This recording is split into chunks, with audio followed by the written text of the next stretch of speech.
امریکہ نے ایرانی سمندروں کی ناکہ بندی کر دی۔ امریکی صدر ڈونلڈ ٹرمپ کا کہنا ہے کہ کوئی بھی ملک آبنائے ہرمز کو بند کر کے دنیا کو بلیک میل نہیں کر سکتا۔ ایران کے ساتھ بہت سی چیزوں پر سمجھوتا ہو چکا تھا، یورینیم کے معاملے پر اتفاق نہیں ہو سکا۔ ایران نے برے طریقے سے مذاکرات کیے۔ ایران نے بات چیت سے پہلے پیغام بھیجا تھا کہ وہ معاہدے کے لیے بےتاب ہے۔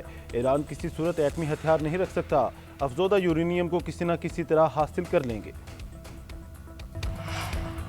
ایرانی بندرگاہوں کو خطرہ ہوا تو خلیج کی کوئی بندرگاہ محفوظ نہیں رہے گی۔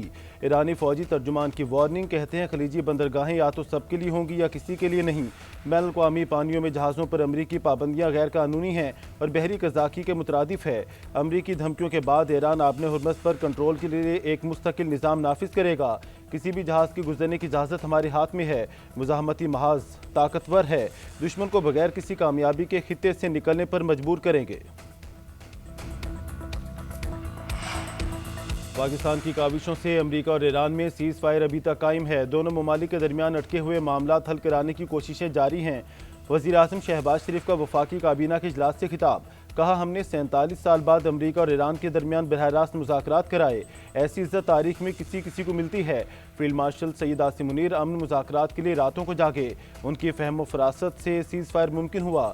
پاکستان کی سیاسی اور عسکری قیادت نے دنیا میں ملک کا نام روشن کیا۔ پاکستان خطے میں پائیدار امن کے لیے کردار ادا کرتا رہے گا۔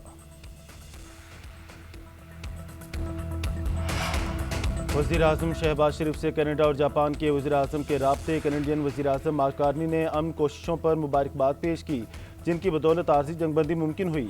وزیر اعظم نے کہا کہ امریکہ ایران مذاکرات امن کی جانب ایک اہم قدم ہیں، پاکستان اپنی کوششیں جاری رکھے گا۔ وزیر اعظم شہباز شریف سے جاپان کے وزیر اعظم کا بھی رابطہ۔ اسلام آباد مذاکرات پر تبادلہ خیال، جنگ بندی اور مذاکرات میں پاکستان کے سفارتی کردار کو سراہا۔ امن قائم کرنے کے عمل کی مکمل حمایت کا اظہار، علاقائی استحکام اور عالمی توانائی سلامتی کے لیے اہم قرار دیا۔ وزیر اعظم نے جاپانی ہم منصب کی نیک خواہشات پر شکریہ ادا کیا۔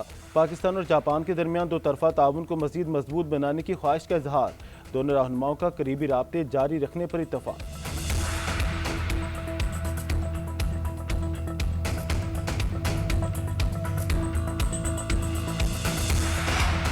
فرانس اور برطانیہ کا آبن ہرمز کے لیے عالمی کانفرنس بلانے کا اعلان۔ فرانسیسی صدر میکرون کا کہنا ہے آبن ہرمز کے حوالے سے آئندہ دنوں میں برطانیہ کے ساتھ مل کر کانفرنس منعقد کریں گے۔ کانفرنس میں وہ ممالک شریک ہوں گے جو ہمارے ساتھ ایک پرامن کثیر القومی مشن میں شامل ہونے کے لیے تیار ہیں۔ مقصد آبنائے ہرمز میں بحری آمد و رفت کی آزادی کو بحال کرنا ہے۔ یہ مکمل طور پر دفاعی نوعیت کا مشن ہوگا جو تنازع کے فریقین سے الگ ہوگا اور حالات سازگار ہوتے ہی اسے جلد تعینات کیا جائے گا۔ برطانوی وزیر اعظم سر کیئر سٹارمر نے کہا برطانیہ نے 40 سے زائد ممالک کو اکٹھا کیا ہے، سب بحری آمد و رفت کی آزادی بحال کرنے کے ہمارے مقصد میں شریک ہیں۔ خطے میں امن کے لیے وزیر اعظم متحرک بدھ سے سعودی عرب اور ترکیہ کا دورہ کریں گے۔ ذرائع کے مطابق سعودی عرب میں ولی عہد کے ساتھ ملاقات شیڈیول، مذاکرات کے آئندہ لاہ عمل پر غور ہوگا۔ ذرائع کے مطابق خطے میں کشیدگی کم کرنے اور مستقل جنگ بندی کے امکانات پر بھی گفتگو ہوگی۔ مشرق وسطیٰ کی موجودہ صورتحال اور امن کے قیام سے متعلق امور پر بھی بات چیت کا امکان۔ دو طرفہ تعلقات کو مزید مضبوط بنانے کے اقدامات بھی ایجنڈے کا حصہ ہوں گے۔ وزیر اعظم سعودی عرب سے ترکیہ کے لیے روانہ ہوں گے، ڈپلومیسی فورم میں شریک ہوں گے۔